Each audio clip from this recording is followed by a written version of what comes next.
Salve a tutti e benvenuti al podcast del Cactus. Io sono Benny, ragazzi. E come di consueto, carissimi, io sono sempre Sonny. Sempre e comunque, caro Sonny. E allora, oggi è una giornata particolare perché... come sapete, nel nostro podcast parliamo spesso, ecco, di vari argomenti di varia natura. Ci siamo soffermati anche sull'aspetto, ecco, europeista, soprattutto in occasione del momento che stiamo vivendo, con il nostro caro ospite consueto della settimana, il nostro caro Ciccio Camonita. Però oggi vi stiamo portando due ospiti che sono in realtà settorializzati in un ambito specifico del mondo, diciamo, appunto dell'economia o comunque tutto ciò che concerne quel mondo lì, ecco. E infatti, caro Sonny, oggi abbiamo Giuseppe e Nicola. Ragazzi, dateci le vostre specifiche. Vai Giuseppe. Giuseppe, ti devi attivare il microfono, chiaramente. Nel frattempo facciamo parlare Nicola. Ovviamente presentiamo Nicola. Ciao Nicola. Ciao Nicola. Ciao a tutti, ciao. Allora, io sono uno studente di magistrale, sto studiando alla Bocconi, sto studiando finanza. In passato ho lavorato a Londra e a due società di investimento. E ho studiato sempre economia e finanza alla Bocconi, sempre per la triennale, e sono stato anche a Singapore. Quindi comunque hai girato molti posti, ma facendo comunque questi viaggi, tra virgolette, studio tramite l'università o indipendenti, no? Allora, a Singapore sono stato, sì, come studente in scambio tramite l'università, e sì, ho fatto là un semestre, sì, sempre focalizzandomi su materie di tipo economico e finanziario, sì, e poi invece per quanto riguarda Londra sono andato io per lavoro. Chiaro. Quindi, scusa Sonny, prima di, diciamo, focalizzarci anche su Nicola, dovremmo presentare Giuseppe, che forse è tornato dal mondo delle tenebre. È tornato. Ciao, sono resuscitato. Ciao ragazzi. Ciao. Allora Giuseppe, chi sei? Dici. Allora, io purtroppo ho finito gli studi, a differenza di Nicola. Quindi sono laureato in economia e finanza, pure io, lavoro nel mondo delle banche da quasi 5 anni, ho lavorato per Intesa San Paolo, adesso sto lavorando per Fineco, quindi tra virgolette diciamo non sono il guru della finanza, ma sono un appassionato della finanza. Ecco, sei un po' The Wolf of Wall Street, possiamo dire, sei un po' Leonardo DiCaprio come The Wolf of Wall Street. ma d'aspetto fisico a livello di... L'aspetto fisico credo che sia ovvio che lo sei. Per quanto riguarda tutto il resto ce lo devi dire tu. Allora, diciamo che mi cimento ad essere abbastanza preparato, quindi studio continuamente. Ecco perché sono entrato in contatto con Nicola, che è uno studente, non l'ha precisato prima, ma è uno studente che fa parte di un'associazione dell'asset management degli studenti di Bocconi, dove studiano tecniche e strategie per gli investimenti. Quindi è stato abbastanza umile Nicola, però è un ragazzo brillante, ecco. Ma guarda Giuseppe, sai cosa voglio dire, ragazzi? Che è una cosa che ho percepito immediatamente. Di solito, se ci fate caso, la gente comunque, i ragazzi che sono impegnati e che sono comunque, se posso usare questo termine, appunto il top nel loro campo, di solito sono persone molto umili. Quando voi sentite quel sentore di, lo voglio dire in catanese, di spacchiamento, cioè di spaccosità, esatto, sì. Di spaccosità, si nasconde dietro sempre quella forma di poi scadenza, no? Diciamo che è un fumo. Mediocrità. mediocrità, bravo Giuseppe, quindi è una cosa che ovviamente non possiamo fare tutta l'erba un fascio, però nella maggior parte dei casi è così, quindi l'avevo notato che Nicola era un ragazzo abbastanza umile, però caro Giuseppe tu gli hai reso sicuramente onore, no? Di quello che hai detto. E quindi ragazzi adesso, siccome io tra tutti e quattro, no? Tutti questi nostri ospiti sono quello un po' più ingoblinito in questo campo dell'economia, perché ragazzi ricordiamo ai nostri ascoltatori che io mi occupo di denti bucati, quindi sono un dentista, sono lontanissimo da questo mondo, però sono contentissimo. Comunque Sonny, guarda, un po' di similitudine c'è con i nostri ospiti, perché tu ti occupi di denti bucati, loro si occupano di tasche bucate, quindi io direi di presentare proprio subito al nostro pubblico quello che è l'argomento principale della puntata. E allora Giuseppe, che cosa avevate pensato, che è un po' quello che avevamo parlato, di cui avevamo parlato durante il nostro briefing, caro Giuseppe, quindi su che cosa verterà questo episodio del podcast del Cactus? Dici. Allora, io in accordo con Nicola abbiamo pensato di parlare un po' della crisi che stiamo affrontando, cioè quindi una crisi che sicuramente è una crisi sanitaria, ma che tocca senza dubbio l'economia reale, quindi economia reale anche un po' i mercati finanziari. Poi abbiamo visto un po' quello che è successo con alcune dichiarazioni della Lagarde, e quindi capire un attimo qual è la differenza tra questa crisi più messa diciamo a confronto con le altre crisi che abbiamo affrontato, ad esempio quella del 2007 e 2009.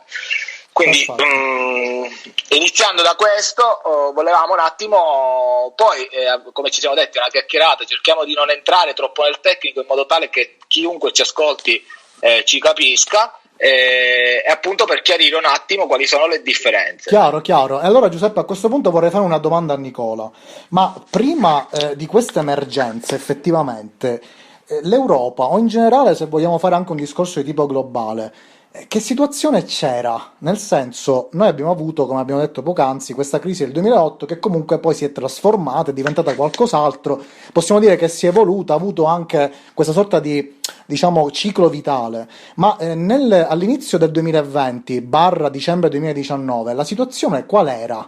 Quella sia dell'Italia, dell'Europa, in generale anche con un discorso di tipo globale? Allora, se la guardiamo dal lato dei mercati finanziari, venivamo da un 2019, tra virgolette, in cui i mercati avevano spinto verso i massimi, anzi possiamo dire che avevano raggiunto i massimi storici, quindi dal punto di vista dei mercati finanziari eravamo abbastanza tranquilli. Ecco che poi una crisi di questo tipo ovviamente si riflette soprattutto sui mercati finanziari, e quindi quando parliamo di mercati finanziari non è qualcosa che è lontano dall'economia reale, perché sappiamo benissimo che il concetto principale di mercato finanziario è quello che quando parliamo di azioni pure, quindi equity, non è altro che la gente che presta soldi alle società che sono quotate in borsa. Quindi quando qualcosa tocca il mercato azionario, una crisi quindi va a impattare sul mercato azionario, ha sicuramente un impatto sull'economia reale. Quindi un impatto sull'economia reale dettato anche poi dal lockdown, quindi chiusura, restrizione anche della libera circolazione delle persone, e quindi che va a impattare su tutto. Sicuramente è una crisi che poi magari ci facciamo spiegare da Nicola, da cosa è stata scaturita, che è diversa da quella del 2009, ecco, 2007-2009. Una per il semplice fatto che questa, tra virgolette, avviene ha uno shock che viene dall'esterno. E poi adesso Nicola ci spiegherà qual è la differenza, mentre la crisi del 2007 era uno shock che veniva dall'interno, quindi sappiamo tutti benissimo la crisi dei subprime, che non è altro che legata alle banche, quindi poi una crisi che si tra virgolette trasferisce anche alle altre banche e quindi poi di riflesso anche all'economia reale. Adesso magari Nicola ci spiega un po' qual è la differenza tra certo. un evento esogeno e un evento endogeno, e come in questo caso ha colpito un po' la nostra diciamo la nostra economia sia reale che anche finanziaria. Certo. Vai Nicola, dai. Esatto. Allora, come ha detto bene Giuseppe, io partirei differenziandoli i due principali esempi delle ultime due crisi, le quali una, quella che abbiamo vissuto e stiamo vivendo adesso, ha avuto uno shock esogeno, quindi che viene dall'esterno, e l'altra, quella del 2007-2009, che ha avuto uno shock endogeno, cioè che viene dall'interno. Quando parliamo di interno ed esterno facciamo riferimento in qualche modo alla parte economica e finanziaria, quindi la causa che ha scatenato la crisi viene da variabili, da cose che sono dentro l'economia e dentro la finanza, o che vengono fuori dall'economia e dalla finanza. Come è chiaro, la crisi che stiamo vivendo è stata originata da una variabile sanitaria, quindi un virus, una cosa a cui noi umani siamo esposti, si è poi propagata su vari livelli e ha dopo impattato successivamente sull'economia e sulla finanza. Invece nel 2007-2009 quello che era successo è stato essenzialmente l'erronea, la sbagliata valutazione del merito di credito, cioè della capacità di pagamento da parte di una fetta più o meno grande della popolazione. E quindi è una cosa prettamente finanziaria, perché parliamo di capacità di pagare, che dopo ha avuto dei riflessi sull'economia reale e su tutta una serie di altre cose. Quindi ecco, questa è la principale differenza.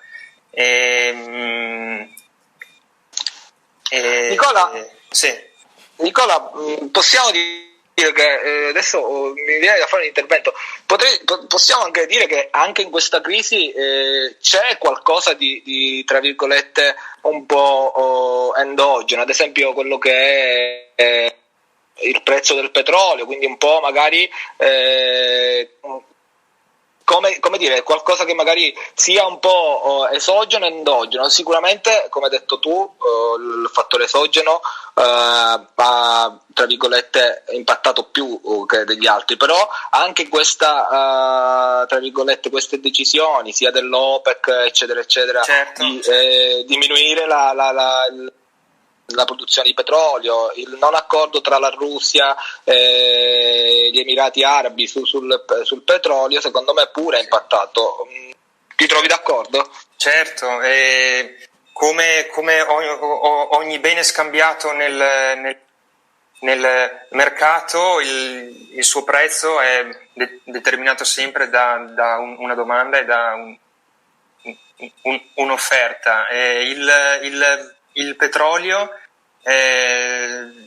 sta vivendo in questo momento una fase di tempesta perfetta per l'abbassamento del suo prezzo, perché appunto oltre allo shock esogeno del coronavirus, che sta impattando sulla domanda di petrolio, perché quelli che usano il petrolio per la loro produzione di merci o di cose e di prodotti, e e chi consuma il petrolio non lo domanda più perché non ne ha necessità, quindi cala la domanda di petrolio. Questo dovrebbe avere un effetto negativo sul prezzo del petrolio, e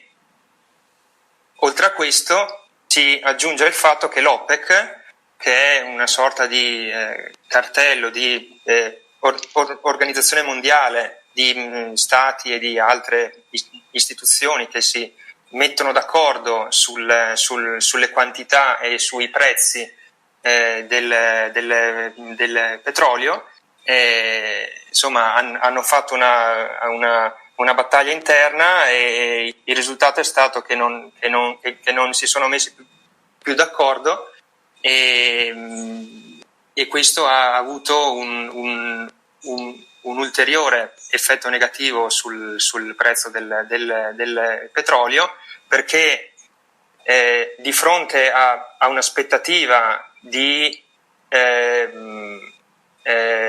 offerta limitata, okay, di petrolio, si è arrivati a un punto in cui l'offerta è diventata libera da vincoli dettati dall'OPEC, e così, ecco. Quindi c'è un effetto negativo dettato dal coronavirus sulla domanda, quindi cala la domanda, cala il prezzo, e sull'offerta aumenta l'offerta di petrolio in qualche modo, o aumenta versus le aspettative, insomma, e quindi il risultato è che il prezzo del petrolio crolla. Addirittura, come abbiamo visto forse ieri, a prezzi negativi.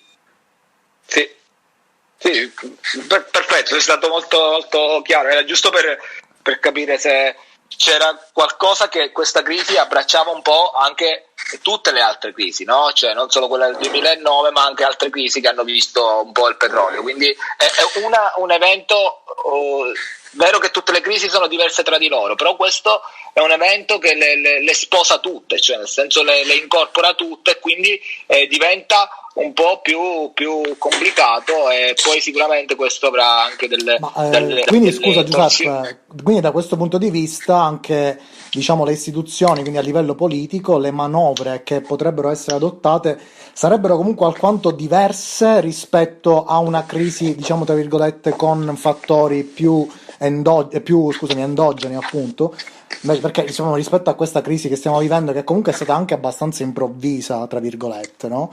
È possibile che anche qui le istituzioni, sia a livello europeo che a livello chiaramente internazionale, possono adottare delle manovre che sono anche eccezionali e nuove, oppure magari il trattamento che verrà fatto proprio a livello diciamo di cura, no, dell'economia è quello ordinario.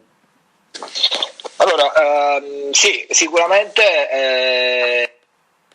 partire dal fatto di un'affermazione che hai fatto, che condivido, però sono molto... No, la mia era soltanto una domanda, perché sì, comunque sì, sul fatto sul fatto del fatto che siamo tra virgolette stati stravolti da questa notizia del coronavirus. Io penso che, adesso non voglio essere un po' presuntuoso, però secondo me un po' si poteva controllare, poi non so se è sbagliato il governo, adesso non entro nelle manovre politiche del governo, non mi interessa. Bellissima la domanda. Sicuramente questa crisi, essendo diversa, ma ce lo dice già le stime sul PIL, no? Ad esempio nel 2009 il tasso di crescita del prodotto interno lordo era negativo ed era più o meno l'1,6%, meno l'1,6%, adesso stimiamo un meno 3 mondo, un meno 6 / meno 9 Italia, quindi sicuramente le manovre devono essere diverse, e saranno diverse. Sulla parola dei governi, e quindi delle banche centrali, e anche un po' di tutti tra virgolette gli interlocutori di questa situazione un po' paradossale, stanno cercando di stanziare tra virgolette della liquidità, e quindi attuando politiche monetarie molto espansive, e quindi si parla di trilioni che invece, paragonandolo alla crisi del 2007-2009, sono stati stanziati dall'inizio della crisi ai 3 anni successivi, mentre qui si parla di trilioni da stanziare nell'imminente, quindi non spalmati in più anni ma subito. Quindi anche questo modo di fare politica monetaria è diverso rispetto a quello del 2007, è diverso a quello della crisi della tecnologia del 2000 e poi quella successiva con la caduta delle torri gemelle, quindi è totalmente diverso. Ecco perché noi ci tenevamo a parlarne, cioè è una crisi che è diversa, e quindi secondo noi saranno e devono essere diverse anche le manovre adottate. Ecco perché oggi scusami parliamo... Giuseppe, ma guarda, io apro il Corriere della Sera, ho capito tutto quello che vuoi dire perfettamente. Io apro il Corriere però io poi voglio fare, Benny, preferisci la domanda del cittadino medio. Sì, del buzzurro, dici? No, del povero cristiano che possibilmente fa una domanda tipica. Comunque mi dissocio da quello che ho detto poc'anzi, comunque.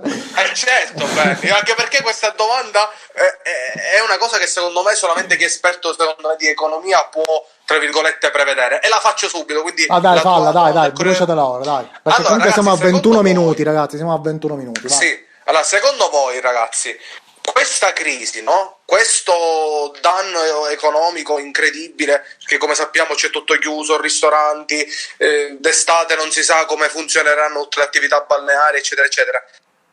Per quanto si protrarrà? Cioè, quando incominceremo, secondo voi, ad avere cioè, nel senso, l'anno prossimo, fra 2 anni, fra 10 anni? Cioè, qual è l'impatto nel tempo che avrà questa crisi del coronavirus, secondo voi? La domanda da $1 milione. Capito?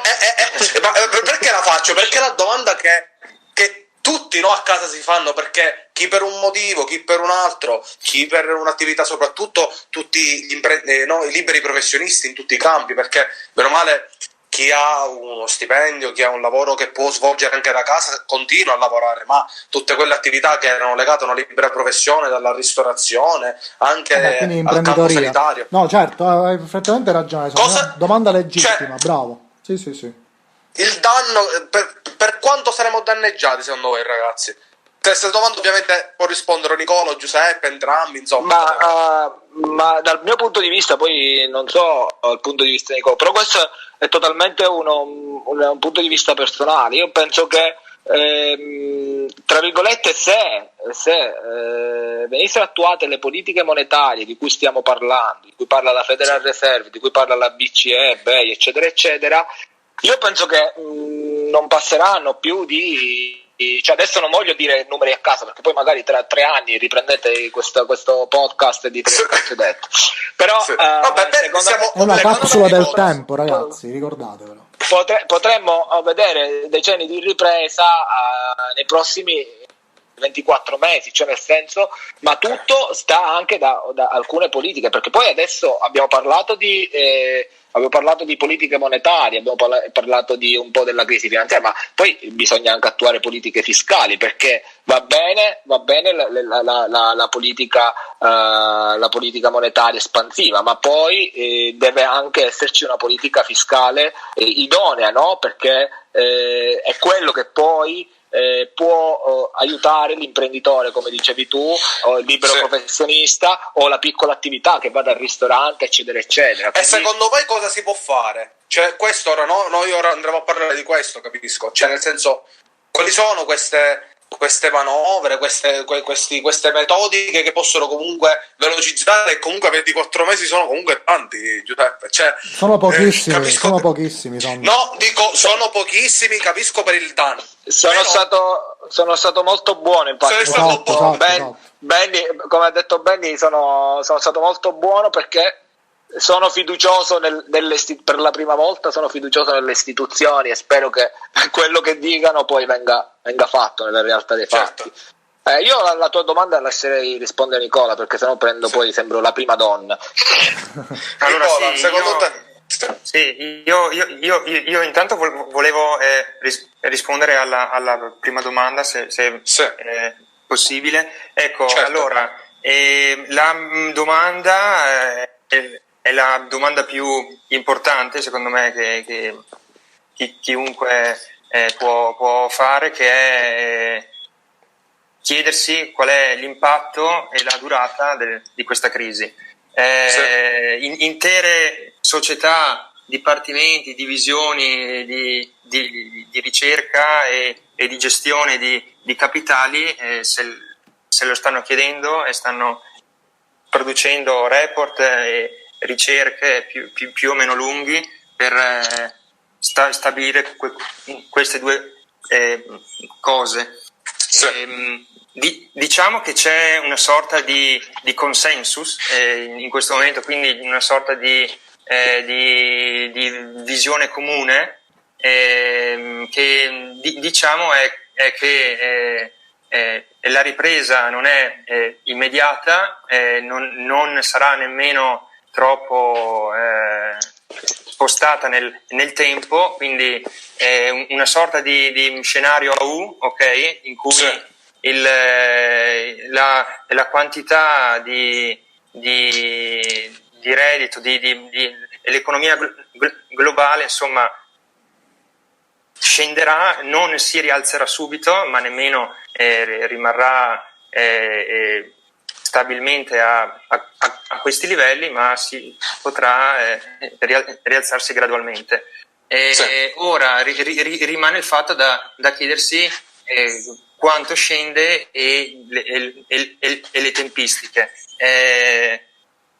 Guarda, qui si possono sviluppare degli scenari in qualche modo, quindi una società di ricerca economica ci ragiona in questo modo, dice ok, ci sono un tot numero di scenari, di solito non so, se ne fanno 3 oppure 5 oppure anche di più.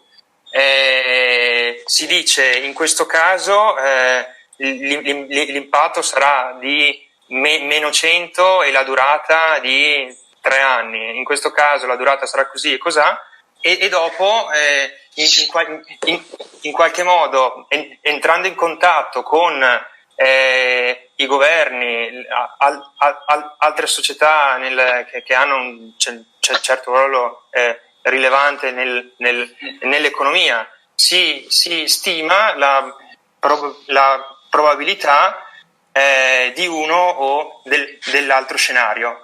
In questo momento c'è tanta incertezza sulla stima di queste probabilità e sulla stima dell'impatto e della durata, quindi nessuno sa. Secondo me sarà molto importante ottenere uno strumento di cura sicuro per il coronavirus, cioè che dia certezza ai governi, alle persone, così. Quindi quando ci sarà, secondo me, un vaccino, comunque una cura, i governi, le società, le persone sapranno decidere bene e con certezza. Quindi tu dici finché c'è rimane incertezza su quali settori chiudere, su quali settori tenere aperti, per quanto tempo, e quindi questo genera caos, insomma.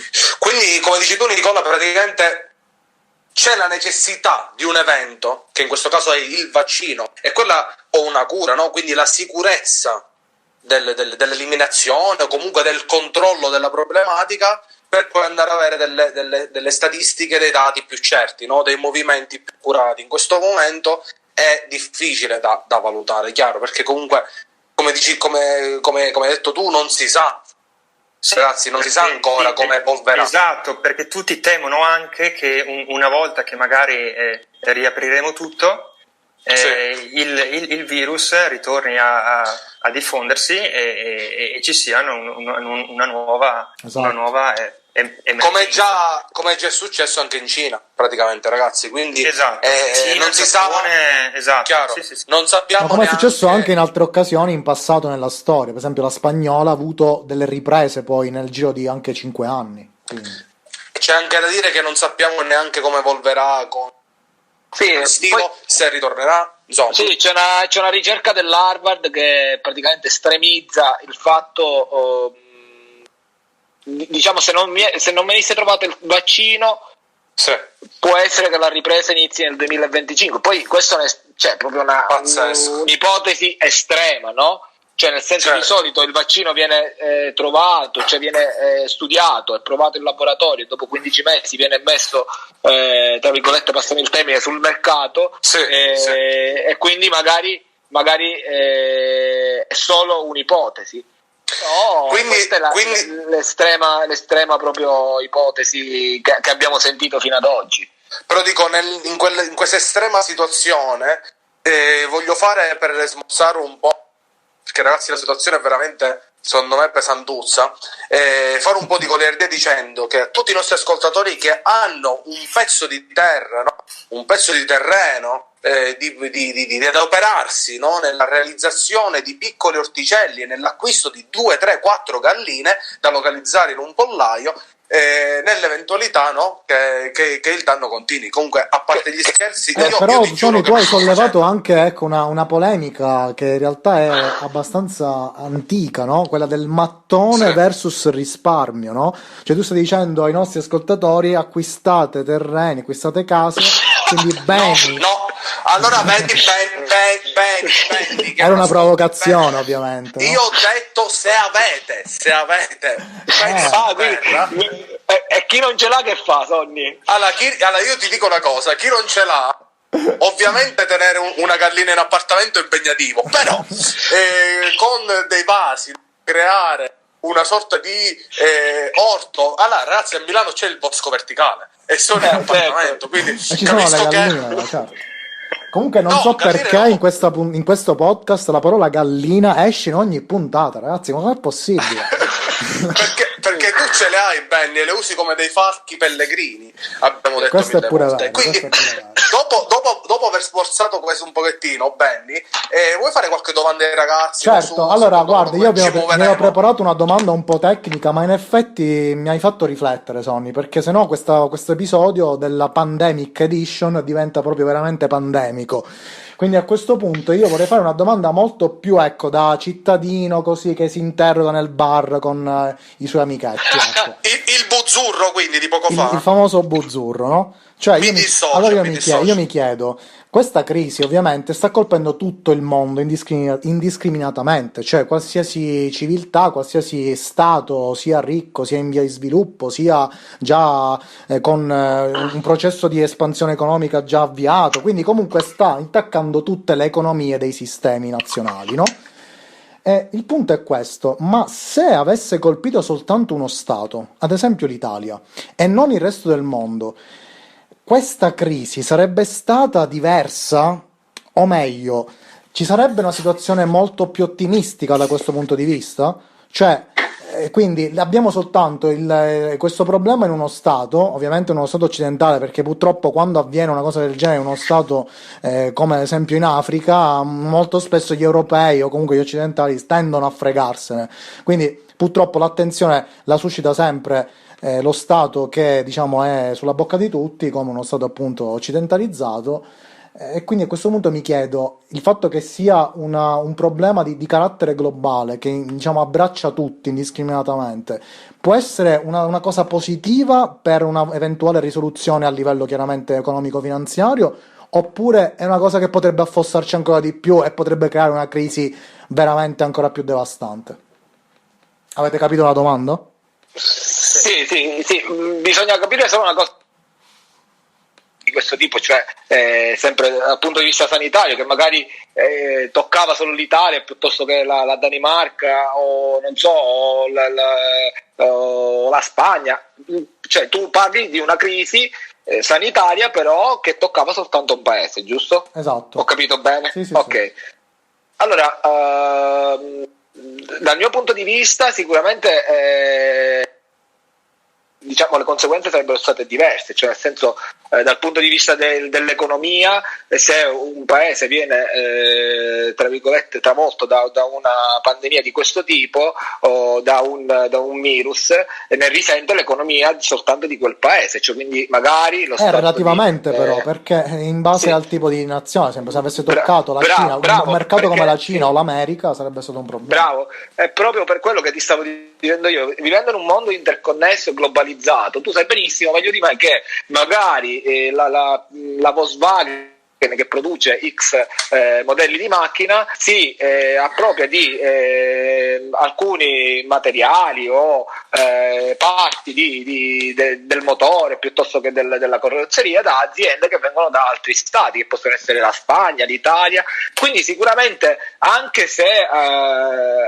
avesse colpito soltanto uno Stato, di riflesso poteva anche rispecchiarsi su tutta l'economia mondiale. Di certo non avrebbe avuto questo impatto, cioè nel senso abbiamo visto che il PIL mondiale, abbiamo detto prima che il PIL mondiale si stima che diminuirà, cioè quindi l'indicatore del PIL sarà negativo, della crescita del PIL sarà negativo e quindi sostanzialmente questa crisi Però Giuseppe, guarda, colpito... il mio dubbio, scusa se ti interrompo, è proprio questo, cioè, ma il fatto che sia proprio una crisi che coinvolge tutti gli stati, non si innesca quel meccanismo di solidarietà appunto in cui diciamo, ok, ce l'abbiamo tutti questo problema, quindi facciamo cassa comune, cerchiamo di aiutarci tutti a vicenda, quindi, tra virgolette, il fatto che sia un'epidemia globale che ha coinvolto tutti, quindi che evidentemente si è ripercossa nell'economia, potrebbe avere un aspetto anche di luce, di positività, paradossalmente, nel paradosso. Tu la metti su... Tu la metti dal punto sotto cioè la guardi un po' dal lato anche un po' umano, no? Ce l'abbiamo tutti, siamo uniti tutti insieme e magari riusciamo ad uscirne in maniera coesa, no? Però sì, sicuramente sì, potrebbe essere un punto a favore, cioè abbiamo visto la Cina che aiuta l'Italia, l'America che si mette in prima fila, dice aiuto l'Italia, la Russia che vuole aiutare l'Italia, eccetera eccetera, quindi sicuramente questa cosa gioca anche un ruolo importantissimo. Bisogna però sempre, Bernardo Benni, guardare se non ci sono secondi interessi, no? Da parte di chi ti aiuta. Certo. Poi non voglio fare l'Adam Kadman della situazione complottista, però non sottovalutiamo mai niente. Quindi ha sicuramente, come per rispondere alla tua domanda, poi se Nicola vuole ribattere, ha sicuramente dei punti positivi, però dipende da come vengono interpretati. Ecco, quindi sono molto, molto scettico sotto questo punto di vista. Certo. Sì, se posso dire la mia, certo. L'aspetto negativo di una crisi che coinvolge tutti è che appunto il rischio diventa comune, quindi c'è anche la possibilità che nessuno sia in grado di gestirlo bene e che la risposta data non sia efficace. Però è vero, l'aspetto positivo ce ne sono due, che uno, come dite voi, c'è un aspetto di solidarietà che è indubbio, secondo me, cioè, meno male, e secondo aspetto è che tutte le politiche, le decisioni dei governi, delle società e delle persone possono raggiungere anche un livello di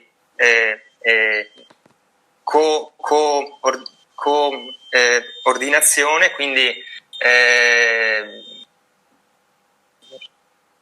tutti possono decidere le simili cose e quindi c'è più facilità di decisione, di controllo di un rischio comune, ecco. Per quanto riguarda il caso in cui il virus avesse colpito solo uno Stato, l'impatto secondo me sarebbe stato inferiore. Però anche lì bisogna capire quale Stato. A livello complessivo, però a livello di singolo Stato, certo. L'impatto secondo me nel caso del singolo Stato, dal punto di vista dei cittadini, delle società e dei governi di quello Stato, sarebbe stato più negativo, secondo me, perché gli altri governi, le altre società e gli altri cittadini avrebbero agito di conseguenza. Ci può essere anche qui un motivo di solidarietà, però secondo me la vedo un po' dura, ecco. Chiarissimo, carissimo Nicola, grazie. Allora, noi siamo arrivati a 41 minuti, ragazzi. Come dice sempre Sonny, la chiacchiera è bella, ma... La chiacchiera è bella, ragazzi. Ma sai che cosa? È che è un argomento talmente attuale e talmente vasto che veramente ci vorrebbe, come dicevamo sempre, quel format che apriremo una volta che potremo uscire, no? Quel format tramite le live Twitch che ci permetterebbero di parlare anche per 3 ore. Poi insomma i vincoli dati dal nostro Spreaker sono bastardissimi e quindi abbiamo noi questa spada di Damocle del tempo che incombe. Giuseppe, stavi per dire qualcosa? Sì, possiamo fare un altro podcast prossima settimana, parliamo delle cose positive che ci possono essere dopo il virus. Certo, assolutamente. Solo che, visto che ci siamo intristiti oggi. Ma infatti Giuseppe, sai, noi con molte volte i nostri ospiti sono anche nostri amici, che diciamo che noi ci conosciamo da tantissimo tempo, che sono specialisti in alcuni campi. Per esempio oggi abbiamo parlato di economia, con Ciccio abbiamo parlato di Europa, poi abbiamo altri amici con cui parliamo di goliardie. Molte volte, siccome non riusciamo a concludere quelli sono i discorsi dei 45 minuti, siamo sempre contenti di fare altre puntate, di sviscerare altri argomenti, quindi per me va benissimo, appunto, ecco, valutiamo questa puntata come la puntata triste. È la puntata anche pilota, anche la puntata pilota di questo nuovo format, Sonny, no? Perché tutto quello che abbiamo detto nel briefing, ragazzi, non l'abbiamo detto. Cioè, noi abbiamo fatto questa riunione iniziale, no? In cui abbiamo detto di cosa dovevamo parlare. Infatti, l'helicopter money. Esatto, non abbiamo detto niente. Ma infatti lo sai cosa facciamo la prossima volta? Noi il briefing lo registriamo senza farlo sapere ai nostri ospiti e lo mettiamo eventualmente, no?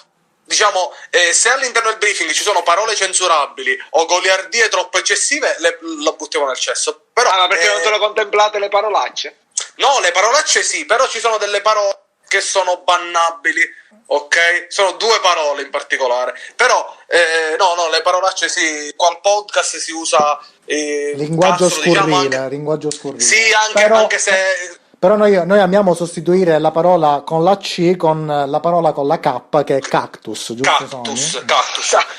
Cactus. Quindi, ragazzi, io direi che è arrivato il momento di anche quindi rinnovare l'invito ai nostri cari ospiti per poter parlare appunto di cose positive, no? Tagliala, sì.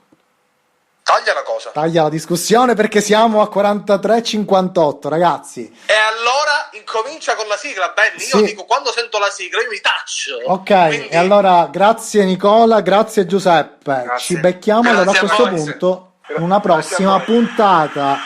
Seguite sempre podcast del Cactus, mi raccomando.